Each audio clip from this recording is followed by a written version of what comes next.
Eduardo Bolsonaro diz que vive com medo nos Estados Unidos. O deputado fez postagem para ameaçar quem o ameaça. Eu não entendi se ameaçar quem o ameaça, Ari. O Departamento de Imigração, talvez. Não sei. Vamos ver aí a postagem que ele fez. Vamos lá. Tá no X. Vai, Ari, por favor. Ontem, minha esposa viu um carro em uma postura incomum, quando eu não estava em casa. Ela ficou com muito medo e eu voltei às pressas para casa. Graças a Deus, depois de apuração detalhada, constatamos que não era uma ameaça à nossa família. Contudo, isso me fez pensar na extensão do mal que o regime de exceção fez e faz na minha família. Minha esposa é uma pessoa boa, nunca fez mal a ninguém, não merece viver em estado de perpétuo medo e apreensão. Ela não merece viver desconfiando de cada detalhe incomum e não corriqueiro de sua rotina. Esse é um lado da minha vida que não exponho em público, mas que marcará para sempre minha família. Minha esposa perdeu o direito de ter paz de espírito, de viver sem preocupações com tiranos e seus jagunços, pois está sempre com medo da maldade que o regime de exceção é capaz de fazer. Esse tipo de coisa muda para sempre a vida de uma pessoa. Eu só posso tentar mitigar isso, como homem e marido dela, mas infelizmente jamais irei conseguir sarar essa ferida na alma dela. Foi negado a ela ter uma vida normal. O regime de exceção brasileiro lhe tirou isso pelo resto da vida.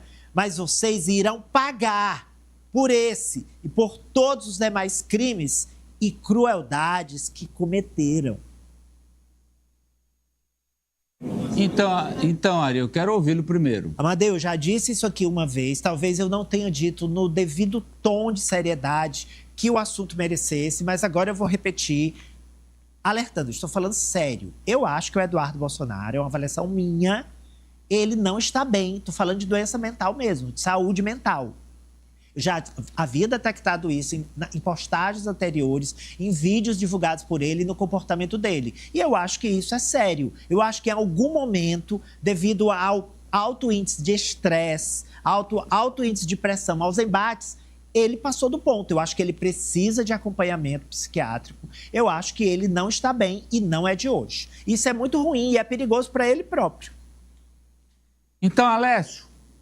Primeiro, ele criou uma teoria da conspiração, né? Ele fala sobre um carro em postura incomum, algo que depois ele mesmo desmente em seguida, dizendo que depois da constatação dos fatos foi negado, foi visto que não era nenhum tipo de ameaça. E segundo, ele fala sobre a questão da crueldade.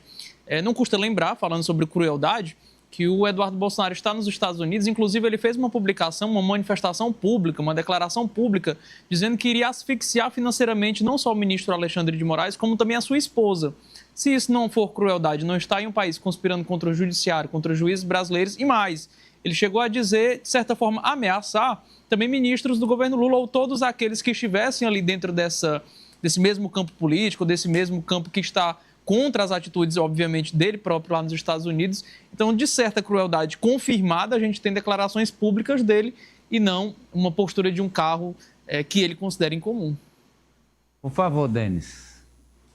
Amadeu, aí tudo nesse caso que envolve o Eduardo Bolsonaro, por mais que haja, né, tudo isso que o Alessio falou sobre a teoria da conspiração, vale também ser levado em consideração devido a todo esse processo que está acontecendo, né? Se ele acha que há uma perseguição contra ele, imagino eu que precisa ter um processo de investigação para que de fato seja confirmado ou não, porque não é a primeira vez que há uma informação relacionada à possibilidade de ter ou não ter esse tipo de relação, de ter alguém fiscalizando o comportamento do Eduardo Bolsonaro lá nos Estados Unidos. Imagino eu que para se chegar a um denominador comum é necessário que haja uma investigação daquilo que ele acaba relatando. Feita por quem?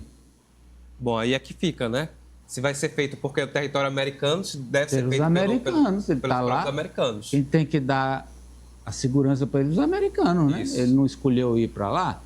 Aliás, os irmãos dele, por exemplo, que estão aqui, estão todos postando, todos atuando dentro dessa, como é que ele chama de... Regime de exceção. Regime de exceção, Apoliana. Amadeu, é um discurso muito difícil de se sustentar quando se fala em regime de exceção, ditadura, cerceamento da liberdade de expressão, porque hoje você utiliza diversas plataformas para você se comunicar você utiliza uma rede social, você tem um grupo jornalístico que pode ser mais próximo do pensamento político, você tem sites, você tem emissoras de televisão em que você pode falar e esses políticos estão aparecendo todos os dias nas emissoras de TV, por exemplo, aqui como a Rede Meu Norte, tendo a fala deles aqui mostrada, como esse tweet que a gente acabou de colocar, eles estão dando entrevistas. Então, assim, calados eles não estão, inertes eles não estão por força nenhuma da nossa democracia. Pelo contrário, eles estão falando aí pelos cotovelos, falando o que não deve em alguns casos, e eu estou falando aqui quando se fala o que não deve, é quando eles atacam a nossa democracia de alguma forma ou quando eles atuam para enfraquecer a nossa democracia. Mas eles têm a liberdade de falar, né? Não vou ser eu que vou impedir, nem você, nem o presidente da República, nem um juiz, nenhum. Eles continuam falando, continuam fazendo o que querem, seja dentro ou fora do Brasil. É interessante, há uns 2 meses, aquele influenciador, não sei o nome dele, Monark, o nome dele eu não sei, só conheço como Monark. Ele fugiu do Brasil dizendo que estava perseguido. Aí foi para os Estados Unidos. Aí ele voltou, ele está no Brasil de novo. E sabe por que ele fugiu dos Estados Unidos? Porque queriam vacinar. Era obrigado lá ele tomar vacina. Tadinho. Ele disse que não ia se vacinar. Que barra, e aí coitado. voltou para o Brasil. O negócio Que barra, lembrei. é assim, um samba maluco. Viu, Ari? Totalmente. Aprendi? Aprendeu. Samba maluco. Agora sobre a um sua samba teoria maluco. de que ele está com algum problema de saúde mental, não acredito. Não. Eu acredito que são questões deliberadas Mas mesmo. ele finge muito bem do que ele está tá sendo louco. Não, feito. o que ele tem é um vírus muito bem inoculado do... Aquele que morreu, O Olavo de Carvalho. Olavo de Carvalho. Ele tem um olavismo entranhado de forma... É uma possessão. Chega a ser uma possessão. O Mariano, eu vou voltar com o Mariano agora, porque o Mariano está me dizendo que o Lula pode indicar hoje, faz tempo que se diz, é hoje, é amanhã e nada, o novo ministro do Supremo. E outra coisa, que o Lula deve botar o Boulos como ministro também, tudo hoje. Explica, Mariano.